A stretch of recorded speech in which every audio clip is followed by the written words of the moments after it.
Hey, bonjour, Dieu vous bénisse. Nous sommes très heureux d'être avec vous encore ce matin pour pouvoir partager la parole de Dieu et pour pouvoir la mettre en application. Nous sommes très heureux. Madame Kwaku, bonjour. Bonjour, pasteur. Bonjour. Alors, allez sur notre page Facebook, TikTok, Instagram et YouTube. Amen. Eh bien, commentez, encouragez-nous et Dieu vous bénira. Vous avez des enseignements extraordinaires. Et si vous regardez nos enseignements, si vous écoutez nos enseignements, vous allez progresser de façon exponentielle, c'est ça? Exponentielle. Exponentielle. Vraiment que Dieu vous bénisse. Dieu vous bénisse. Alléluia. Amen. Glory to God. Amen. Et ce matin, nous voulons partager la parole de Dieu. Le titre de message aujourd'hui, c'est le réveil d'un peuple. Le réveil, c'est ça, d'un peuple. Le peuple d'Israël, le peuple de Dieu et le peuple africain. Parce que je vois que 90% de ceux qui nous écoutent sont des Africains. Voyez-vous, si nous prenons la parole de Dieu dans 2 Rois, pour mettre le texte dans son contexte, il est important de savoir que le peuple de Dieu avait fait ce qui était mal aux yeux de l'Éternel. Et lorsque le peuple de Dieu fait ce qui est mal aux yeux de l'Éternel, eh bien, Dieu envoie ses ennemis pour les attaquer. Parce qu'il leur faut une bonne raclée, une bonne leçon pour qu'ils reviennent à l'Éternel. Malheureusement, Dieu est obligé d'utiliser cette stratégie pour que les gens reviennent à lui. Ça a toujours été comme ça. Et le peuple de Dieu, au temps du roi Joachim, avait fait ce qui était mal aux yeux de l'Éternel. Et Nebuchadnezzar, roi de Babylone, vont attaquer Israël. Ils vont venir encercler, n'est-ce pas, Jérusalem. Ils vont déporter le roi Joachim avec toute sa clique. Ils vont partir. Et ils vont, n'est-ce pas, partir avec les ustensiles, ils vont partir avec tout ce qu'il y avait, et le peuple sera complètement déporté. Ils vont partir avec Israël. Et après cela, Nebuchadnezzar va mettre Sédécias comme roi de Juda. Mais Sédécias, 9 ans après, va faire ce qui est mal aux yeux de l'Éternel. Il va faire ce qui est mal aux yeux de l'Éternel, et Nebuchadnezzar va venir encore encercler Jérusalem. Ils vont prendre Sédécias avec toute sa clique, ils vont les éliminer, même les enfants de Sédécias, ils vont les éliminer, ils vont brûler même le temple de Dieu, ils vont prendre les ustensiles, ils vont tout saccager, ils vont même détruire les murailles, ça sera le chaos total.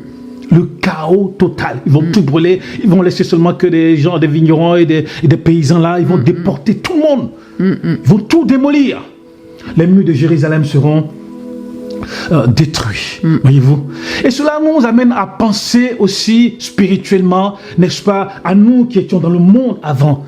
Nous étions dans l'idolâtrie, nous étions dans le monde, eh bien le diable nous a fracassés, a détruit tout en nous. Nous qui sommes le temple de Dieu, le diable nous avait détruit, tu vois. Le diable a ravagé, démoli, brisé. Le diable a fait des choses terribles dans nos vies. Mais Dieu merci. Merci Seigneur. On va voir la deuxième partie. Mais Dieu est toujours bon. Amen. Dieu est merveilleux. Si nous revenons à lui, Dieu est toujours merveilleux pour nous sauver. Alléluia. C'est vrai que le peuple avait été déporté à Babylone, mais les années après, il va y avoir un roi qui s'appelle Cyrus, le roi des Perses, qui va venir, mais qui va envahir Babylone. Mais curieusement, Dieu va parler à ce roi-là. Dieu dit, c'est mon serviteur. Waouh, le roi Cyrus. Et le roi Cyrus lui-même va dire, est-ce qu'il y a des enfants de Dieu ici qui peuvent partir à Jérusalem parce que l'Éternel m'a dit qu'il faut aller pour aller rebâtir le temple et le mur. Alors, on peut le voir dans Néhémie. Je dis, mais Dieu peut se servir de qui il veut pour faire son œuvre. Dieu se sert même du roi Cyrus. Et là, des hommes vont se lever, des hommes comme Zorobabel, des hommes comme Josué, le sacrificateur, et toute la clique qui était là-bas, enfin toutes les personnes, ils vont partir en Israël pour aller rebâtir le temple de Dieu, pour aller rebâtir les murs de Jérusalem. Madame Kwaku, cela, si on veut mettre cela en parallèle avec nous en tant qu'enfants de Dieu, eh bien c'est vrai que nous étions loin de Dieu, perdus. Le diable vraiment nous a cabossés. Le diable vraiment nous a laminés. On était KO. Mais par la grâce de Dieu, Christ est venu à la croix. Alléluia. Pour nous sauver. Et la Bible dit que nous sommes devenus le temple. Cyrus a dit d'aller reconstruire le temple. Quand Adam a péché, le temple a été... Le diable est venu saccager le temple de Dieu. que nous sommes. Le diable est venu, on peut lire dans l'Ancien Testament comment le diable a saccagé le temple de Dieu. Le diable s'est amusé dans le... Mais Madame Kwaku, nos parents étaient des idolâtres. Nos parents adoraient les démons. Nos parents adoraient les génies des forêts, des eaux. Dans nos villages, les gens dansaient le combien, les gens trafiquaient avec le diable. On était détruits. Moi, j'ai vécu en Afrique. On était complets. Les gens adoraient. Ils faisaient des libations aux démons. Ils faisaient des sacrifices aux démons. Et les démons agissaient. On était complètement détruits. On était dans la misère. La misère de l'obscurité la plus totale. Mais Jésus-Christ est venu pour nous sauver. Alléluia. Pour reconstruire le temple de Dieu que nous sommes. Parce que la Bible dit que nous sommes devenus le temple de Dieu. Amen. Les murailles étaient détruites. On était détruits psychologiquement, psychiatriquement. On était détruits. On était complètement ravagés. Démoli, humilié par le diable. Parce que le diable t'humilie toujours, quoi qu'il arrive, il va t'humilier. Si tu n'humilies pas, il va humilier tes enfants, il va humilier ton pays, il va humilier ta région.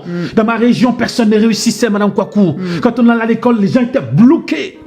Les gens étaient bloqués, alors qu'il y avait des gens intelligents. Moi, j'étais quelqu'un d'intelligent, mais on était bloqués. L'avenir. L'avenir était bloqué. Mais aujourd'hui, merci Seigneur, dans notre région, il y a des docteurs, il y a des ingénieurs, il y a tout maintenant. Maintenant, l'école même. Mais tu vois, mon petit frère va arriver. Aujourd'hui, il est lieutenant-colonel dans la famille. Il est officier supérieur de l'armée. Mais je dis, mais c'est extraordinaire. Mais imagine que si j'étais resté au pays, peut-être qu'il serait général. Il serait général de l'armée. L'armée de Côte d'Ivoire, un général. Un petit frère, il arrive. Il est lieutenant-colonel. Bientôt, mais il sera général. Donc c'est pour dire qu'on avait été cabossés. Mais par la grâce de Dieu, nous avons été restaurés. Et on peut le dire aussi pour le peuple africain. Madame Kwaku, depuis les pharaons, les gens disent que les pharaons, c'est pas les blancs, les pharaons. Quand on est parti au Louvre, c'était les Africains. Moi, je reconnais les Africains. Même si tu casses son nez, je le reconnais, l'Africain. Mais le peuple africain aujourd'hui est en train de se réveiller, que ce soit au Nigeria, que ce soit dans la francophonie, que ce soit dans les pays lusophones, dans les pays anglophones. Les Africains sont en train de se lever pour l'Éternel. Ce peuple qui a été cabossé, ce peuple qui a été mis en esclavage dans la colonisation, ce peuple qui a été traumatisé physiquement, psychiatriquement, psychologiquement. Ce peuple, les familles ont été divisées socialement, on a été détruits, Madame Kwaku. On était à la ramasse, on était complètement déracinés, il y avait une ruine spirituelle. Il y avait une ruine spirituelle. Mais le Seigneur est en train de rebâtir le temple que nous sommes. On a dit qu'on n'était rien parce qu'on était des noirs, mais Dieu nous a créés à son image, Madame Kwaku. Les gens ont raconté des histoires qu'on n'était rien. Et nous, on a cru. On a cru qu'on n'était rien. Mais Dieu est en train de nous rebâtir le temple que nous sommes. Et les murs ont été cassés. Mais Dieu est en train de nous restructurer. Aujourd'hui, quand je vois des grandes églises ici à Paris, je dis merci Seigneur. Amen. Quand je vois ce que Dieu est en train de faire, je dis c'est merveilleux, c'est puissant, c'est glorieux. Et merci au Seigneur pour, comme on en discutait, vraiment merci Seigneur pour les pasteurs. Parce que c'est vrai que quand on voit maintenant ce qui se passe dans les pays africains, malheureusement, ce n'est pas des hommes politiques qui ont aidé les peuples africains à se reconstruire. On ne va pas rentrer dans la politique politicienne. Mais bon, tout le monde sait ce qui se passe. Mais vraiment, on voit que ce sont des pasteurs qui ont été levés, qui ont donné leur vie et qui ont encouragé le peuple africain, qui ont aidé Seigneur, qui ont aidé ce peuple à se lever, à dire oui, on peut y arriver. Nous ne sommes pas démunis, nous ne sommes pas rien du tout. Le Seigneur est avec nous. Et vraiment, que ce soit ici, que ce soit dans les autres pays en Afrique, que ce soit en Europe, que ce soit partout dans le monde, même aux États-Unis, il y a des pasteurs afro-américains qui se sont levés pour aider le peuple là-bas qui a été complètement détruit. Même je suis parti aux Antilles, mais le peuple était détruit. Oui. J'ai prêché aux Antilles là-bas. J'ai été là-bas aux Antilles, j'ai prêché là-bas. Même le peuple haïtien, je les ai vus, ils sont complètement détruits. Le Seigneur est en train de redonner, de reconstruire le peuple africain. Amen. Aux États-Unis, aux Antilles, partout, en Afrique, Dieu est en train de reconstruire. Ce peuple qui a été démoli, ce peuple qui a été mis dans les chaînes, physiquement, moralement, psychiatriquement, ils ont été mis dans les chaînes. Le Seigneur est en train de couper les chaînes, couper les chaînes, est en train de rebâtir le temple que nous sommes. Et le Saint-Esprit est en train de faire son œuvre en nous. Alléluia, est en train de rebâtir les murs de Jérusalem qui ont été détruits. Le Seigneur est en train de rebâtir les murs. Et les chrétiens, aujourd'hui, nous voyons des chrétiens, que ce soit en France, que ce soit partout ici en Europe, que ce soit en Amérique, sont en train de voir des chrétiens, des enfants de Dieu qui se lèvent, des enfants de Dieu pour bâtir l'œuvre de Dieu. C'est merveilleux. Amen. C'est glorieux et nous voulons vous encourager. Dieu est puissant. Dieu n'oublie pas ses enfants. Dieu est celui qui apporte l'espérance. L'espérance et fait connaître sa volonté pour le salut. Dieu est celui qui apporte toujours l'espérance. Ne désespérez pas. Dieu est celui qui apporte toujours l'espérance. Là où il y a le désespoir. Amen. Dieu est celui qui reconstruit. Là où tout a été démoli. Là où tout a été cassé. Mais tout a été cassé pourquoi? Parce que le peuple a fait ce qui était mal aux yeux de l'Éternel. Mais lorsque nous revenons au Seigneur, le Seigneur est celui qui rebâtit la maison. Amen. C'est celui qui rebâtit la maison. Alléluia. Si Dieu ne bâtit la maison, ceux qui bâtissent en vain. Parce que Dieu est celui qui bâtit la maison. Dieu est celui qui a fait que je suis devenu celui que je suis aujourd'hui. Moi, si je vous raconte mon témoignage, vous n'allez pas croire. Vous n'allez pas croire, je suis parti de mon pays. Mais moi, j'avais personne. Mais c'est Dieu qui m'a aidé. Mais aujourd'hui, tout ce que j'ai aujourd'hui, c'est Dieu qui me les a donnés. Amen. C'est Dieu qui m'a donné tout ça, la maison, les voitures, tout ce que nous avons. C'est Dieu qui me les a donnés. Ma femme, mes enfants et tout ça, tout ce que nous avons, c'est Dieu. Moi, je n'avais pas grand-chose. Mais par la grâce de Dieu, Dieu nous a donné tout ça. Quand on s'est marié, on n'avait pas grand-chose. Vous avez travaillé très dur aussi. Oui, on a travaillé très dur. Mais c'est sûr, il faut travailler. Mais quand le peuple est parti à Jérusalem, mais ils ont travaillé très dur pour reconstruire le temple. Ils ont travaillé très dur pour reconstruire la muraille. C'est pas Dieu qui est descendu. Dieu les a aidés parce qu'il y avait la main de Dieu qui était sur eux, qui les bénissait. Mais il faut que l'homme travaille. Très courageux. Ils ont été très courageux pour rebâtir et ainsi de suite. Et c'est merveilleux de voir tout ça. Et Dieu est en train de faire des choses avec nous, avec son peuple. Ne vous découragez pas. Dieu est bon, Dieu est merveilleux, Dieu est puissant. Amen. Alléluia. Nous étions captifs avant, mais Dieu nous a libérés. Alléluia. Alléluia. Nous étions démolis à l'intérieur. Madame Kwaku, je sais pas, toi tu es européenne, mais tu sais pas comment nous en tant qu'Africains on a été démolis. Les murs ont été démolis, ravagés à l'intérieur. On se voyait pas que terre, Madame Kwaku. Tellement on nous a rabaissés. On pensait qu'on n'était rien, qu'on pouvait rien apporter à l'humanité, alors que l'Afrique a beaucoup apporté à l'humanité. Les gens ont écrit l'histoire en envers, alors que l'Afrique est le berceau de l'humanité. Mais tout ça on nous a pas expliqué à l'école. Donc nous on pensait qu'on n'était rien, qu'il y avait que les autres qui comptaient, que nous on n'était rien du tout. Et l'ennemi est venu nous détruire, ils nous ont détruits complètement, ils ont mis des choses dans nos pensées et on a cru à tout cela. Mais le Seigneur, par sa grâce, s'est souvenu de nous. Amen. Le Seigneur, par sa puissance, s'est souvenu de nous, de son peuple que nous sommes. Africa shall be saved. Alléluia. Africa shall be saved, comme disait Renard Bonquet. Mais quand je vois aujourd'hui avec l'évangéliste, s'appelle Kolanda, c'est ça, oui. L'évangéliste, celui qui a remplacé le frère, le pasteur Renard Bonquet. Mais quand je vois aujourd'hui les croisades en Zambie, en Afrique du Sud, en Afrique centrale, mais des choses extraordinaires, mais des milliers de personnes viennent écouter l'évangile.